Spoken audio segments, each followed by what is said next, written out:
Isang mapagpalang umaga po sa bawat isa. Naririto po tayo muli sa ating gawain ng pag-aaral ng salita ng Diyos tuwing umaga na magmumula po dito sa Door of Faith Church, Sharjah, UAE. Hallelujah, purihin po ang Panginoon. Sige po, bago po muna tayo umawit at magpuri sa ating Panginoon, sabay-sabay po muna tayong manalangin at humingi ng gabay sa Kanya. Hallelujah. Hallelujah, we praise you, Lord. Hallelujah, we glorify your name, O God. Hallelujah, napakabuti niyo, Panginoon. Wala kayong katulad, aming Diyos. Hallelujah. Hallelujah. Aming Ama, aming Diyos na makapangyarihan sa lahat. Kami po muli, Panginoon, ay lumalapit sa inyo at muling nagpapasalamat, Panginoon, sa isang pribilehiyo po ito na inyong ipinagkaloob sa aming, Panginoon, para kami po muli ay inyong magamit sa inyong gawain, Panginoon. Hallelujah. Hallelujah. Panginoon, sa amin pong pagsisimula, humihingi po muna kami sa inyo, Panginoon, ng kapatawaran sa lahat po ng aming nagagawang pagkakamali, Panginoon. Ano man pong aming nagawa, Panginoon, na hindi nakakalugod sa inyo, Panginoon, hayag man po o hindi, Panginoon. Hallelujah. Inyo nga po kaming pakalinisin, Panginoon. Inyo po kaming patawarin, aming Diyos. Hallelujah. Hallelujah. Gayon din po, Panginoon, ang inyong lingkod na gagamitin, Panginoon, na maghahayag ng inyong mensahe ngayong umagang ito, Panginoon. Hallelujah. Inyo po siyang samahan, Panginoon. Itago niyo lamang po siya sa inyong likuran, aming Ama. Langisan niyo po ang kanyang mga labi, Panginoon, nang sa gaya ng kanya lamang po masasambit ay ang tanging papuri lamang po at ang mga salitang naaayon lamang po sa inyo, Panginoon. Hallelujah. Maraming salamat po muli, Panginoon, sa isang umagang inyong pinagkaloob sa aming, Panginoon. Maraming salamat po sa walang hanggan at wagas ninyong pag-ibig sa amin, aming Diyos. Hallelujah. Sa inyo po ang lahat ng papuri at pagdakila, lahat ng pasasalamat at pagsamba sa tanging pangalan ng inyong anak na si Jesus. Amen. Hallelujah. Sige po, tayo po ay sabay-sabay na umawit at magpuri po bilang pasisimula ng ating umaga. Tayo po ay umawit at magpuri sa ating Diyos. Atin pong awitin yung tunay na dakila. Hallelujah. Hallelujah.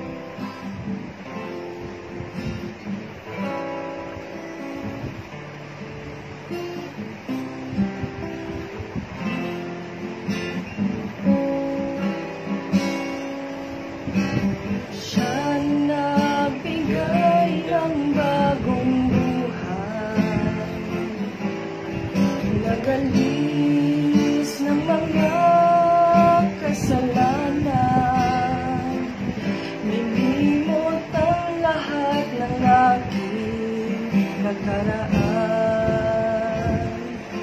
Bagong pag-asa sa akin ay ibinigay, ipinakita sa akin ang kanyang na ako'y magtatagumpay at gagamitin. Saan man pumaroon, siya'y sasama, hindi iiwan mag-isa.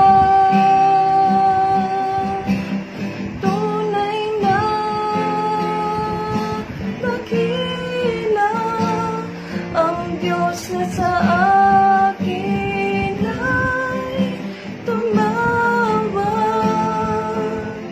bilang pansin ang isang katulad ko sa mga nakalipas. Ako'y kaniyang pinalaya, Diyos na mabuti at tunay na dakila.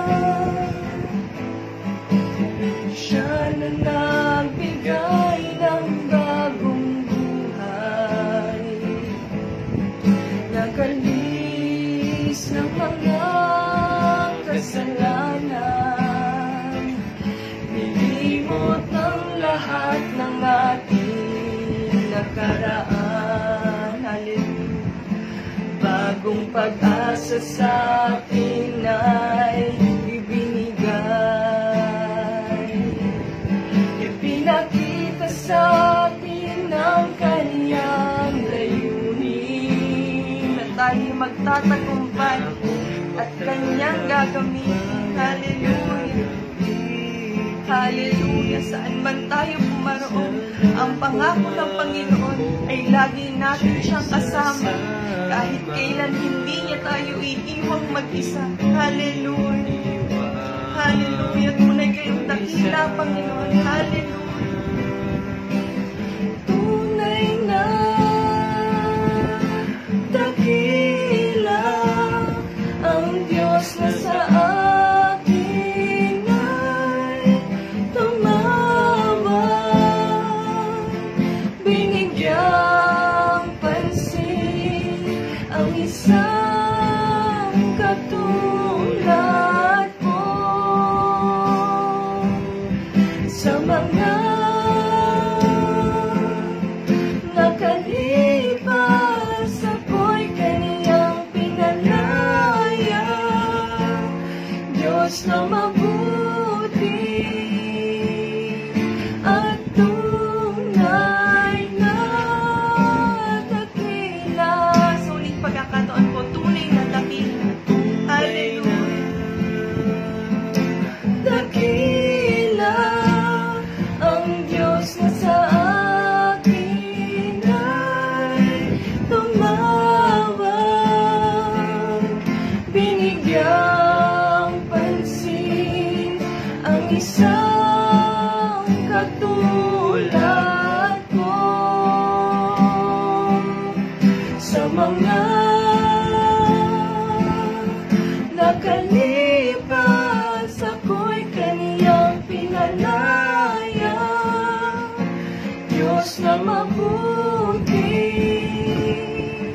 at tunay na dakila. Diyos na mabuti. Hallelujah. Kayo'y Diyos na mabuti, Panginoon. Kayo'y tunay na dakila. Hallelujah. Sa uling pagkakataon pa nga po, Diyos na mabuti. Diyos na mabuti at tunay na dakila. Hallelujah. Hallelujah. Purihin po ang ating Panginoon. Tunay nga po, ang ating Diyos ay ang Diyos na dakila sa lahat. Hallelujah. Sige po, para po pangunahan tayo sa mensahe ng ating Panginoon, natawag ko po ang ating butihing pastor, Pastor Vito Laguardia. Praise God. Purihin po natin ang Panginoon. Tunay na ang ating Diyos ay dakila. Amen. Katulad po ng sinabi sa inawit natin kanina na may bagong pag-asa na ibinibigay sa atin ang Diyos. Amen. At tayo ay magtatagumpay saan man tayo pumaroon.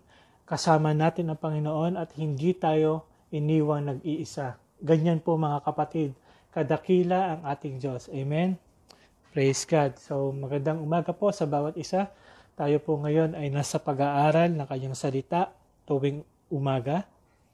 At ang talata na ating babasahin ay matatagpuan po natin sa Habakkuk chapter 3 verse 19. Habakkuk chapter 3 verse 19. Samahan niyo nga po ako sa pagbasa. Habakkuk chapter 3 verse 19. Siya ang nagbibigay sa akin ng kalakasan. Pinalalakas niya ang aking mga paa na tulad ng mga paa ng usa upang makakyat ako sa matataas na lugar. Purihin po ang Panginoon sa pagbasa ng kanyang salita. Ang pamagat po ng ating pag-aaral sa umagang ito ay pinalalakas niya ang aking mga paa tulad ng mga paa ng usa. Ulitin ko po ang pamagat ng ating pag-aaralan. Pinalalakas niya ang aking mga paa na tulad ng mga paa ng usa. Yan po ang ating pamagat sa umagang ito na ating pag-aaralan. So,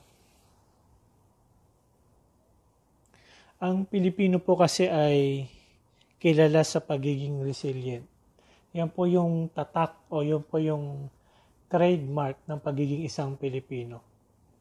People that are resilient are able to recover easily and quickly from unpleasant or damaging events. Matatawag ng isang tao ay resilient kapag madali siya nakaka-recover sa mga hindi magandang pangyayari sa kanyang buhay, at yan po yung tinatawag na pagiging isang resilient, at yan po ang isa sa mga tatak ng pagiging isang Pilipino. Kasi naalala ko po yung nitong taon na to, 2020, yung pumutok po yung Bulkan Taal. Naalala ko po yung mga taong lumikas at tumuloy po sa evacuation center.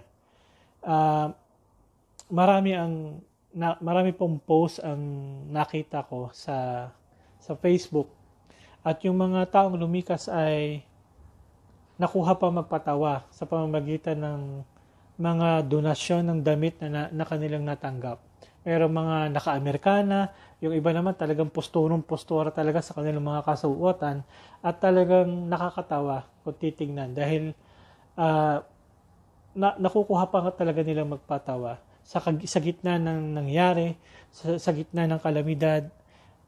Makikitang madali para sa kanila ang ngumiti. Kaya nga ganyan po yung trademark o yung tatak ng isang pagiging Pinoy, na resilient. Kahit sa gitna ng kalamidad, sa gitna ng problema, ay nakukuha pa rin tumawa. At isang sinyalis ng isang pagiging positibo po yan. Although, kahit hindi pa na susolusyonan yung kanyang problema, o yung kalamidad na yun ay hindi pa natatapos, isang magandang sinyalis na yung pagiging positibo ng tao na sa gitna ng kalamidad o sa gitna ng problema ay nakukuha pang tumawa o ngumiti. At yung iba nga ay nakukuha pang magpatawa. So, how much more, mga kapatid, na kapag tayo ay Christian, wala na pong hihigit pa sa pagiging resilient kapag nasa atin ang Diyos. Ulitin ko po, wala nang hihigit pa sa pagiging resilient kapag nasa atin ang Diyos. Kasi ano nga po yung sinabi muli sa binasa natin sa Habakkuk chapter 3 verse 19. Ang sabi doon ay, siya nagbibigay sa akin ng kalakasan, pinalalakas niya ang aking mga paa na tulad ng mga paa ng usa, upang makakyat ako sa mataas na lugar. Hayaan niyo pong basahin ko sa English version. Habakkuk chapter 3 verse 19.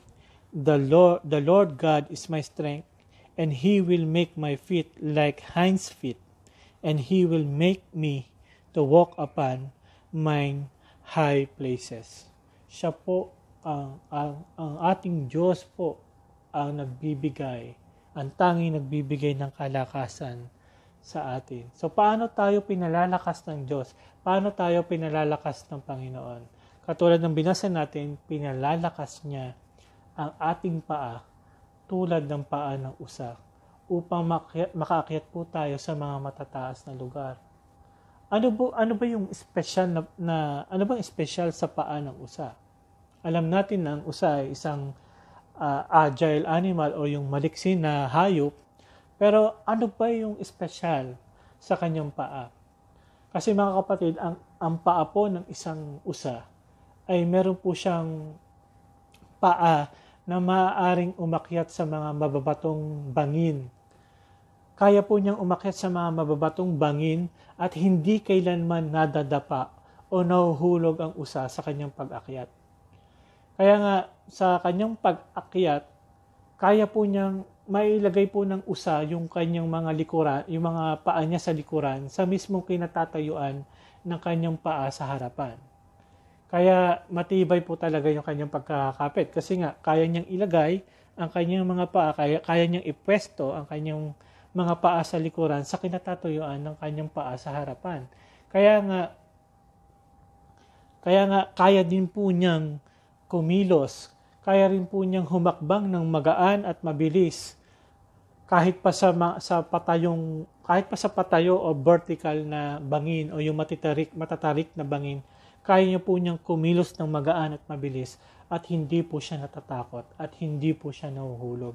Ganyan po ka-espesyal ang paa ng isang usa, bagay na hindi kayang gawin ng ibang hayop, kahit pa yung ibang hayop na maliliksi din. Wala silang ganung paa, katulad ng isang paa ng usa. Kaya nga mga kapatid, mapalad po tayo kasi dahil nasa atin po ang Diyos, at kapag nasa atin ang Diyos, He can equip our feet like hinds feet with what we need to bring us through rough paths, rocky terrains, or vertical cliffs. Kaya nating malampasan dahil kasama natin ang ating Panginoon at kaya niya tayong equip ang ating paa para malampasan yung mga balakid sa ating mga daan, yung mga balakid na matataas na lugar, yung mga mababatong lugar, yung mga mababatong bangin, kaya nating akyatin yan dahil kaya niyang palakasin ang ating mga paa katulad ng mga usa. So, pag sinasabi po na matataas o matatayog na lugar, ay pwede rin po nating ihalin tulad ito sa mga hamon ng sitwasyon ng ating buhay. Yan, tulad po ng pandemic na ito. Merong pandemic, hindi pa natatapos itong pandemyang ito, yung COVID-19. Tapos sa Pilipinas, nung nakaraang linggo ay binayo pa ng 2 magkakasunod na bagyo.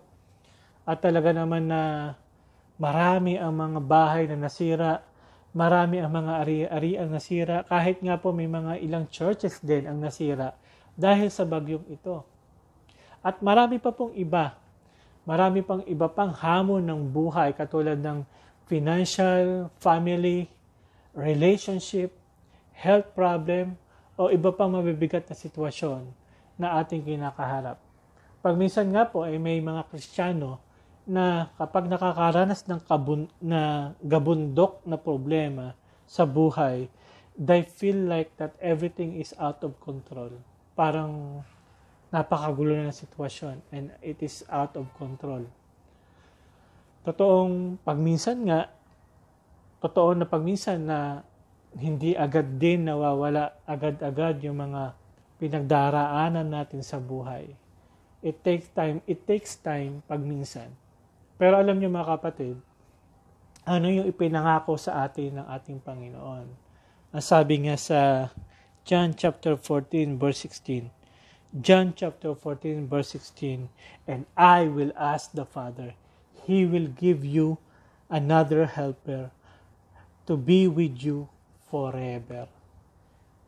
Hindi ibinigay sa atin hindi hanggang 1 linggo, hindi hanggang 1 taon, hindi pagkatapos ng pandemic na ito, hindi pagkatapos ng isang bagyo na dumaan sa Pilipinas, kundi magpakailanman or forever.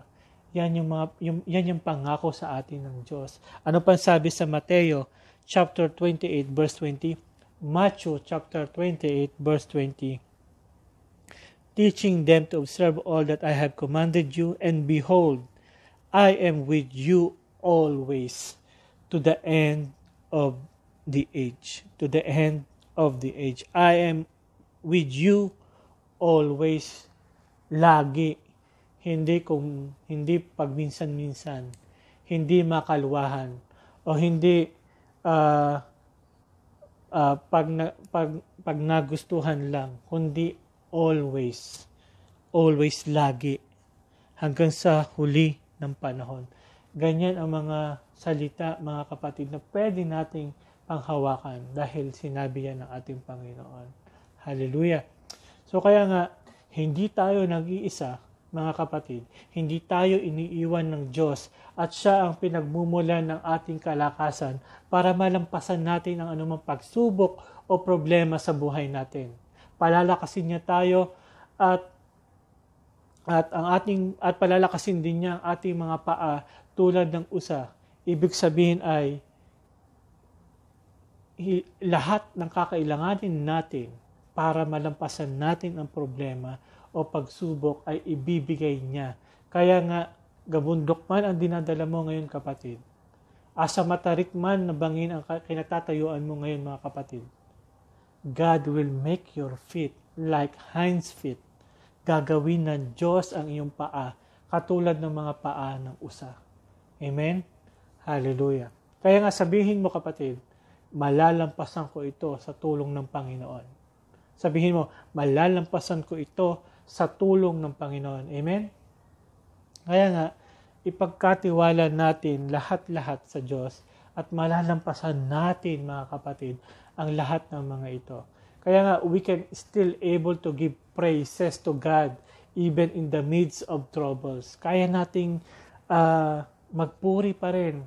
Kahit na sa panahon ng ating mga pagsubok o problema, nakukuha pa rin natin magbigay ng awitan ang ating Panginoon. Nakukuha pa natin makapagpuri sa Panginoon. Nakukuha pa rin natin na magpasalamat sa Panginoon kahit kahit na ikaw ay nasa kalagitnaan ng problema, kahit ikaw ay nasa kalagitnaan ng pagsubok, nakakapagpuri ka pa rin sa Panginoon. Hindi lang dahil kaya mong ngumiti, hindi lang kaya mong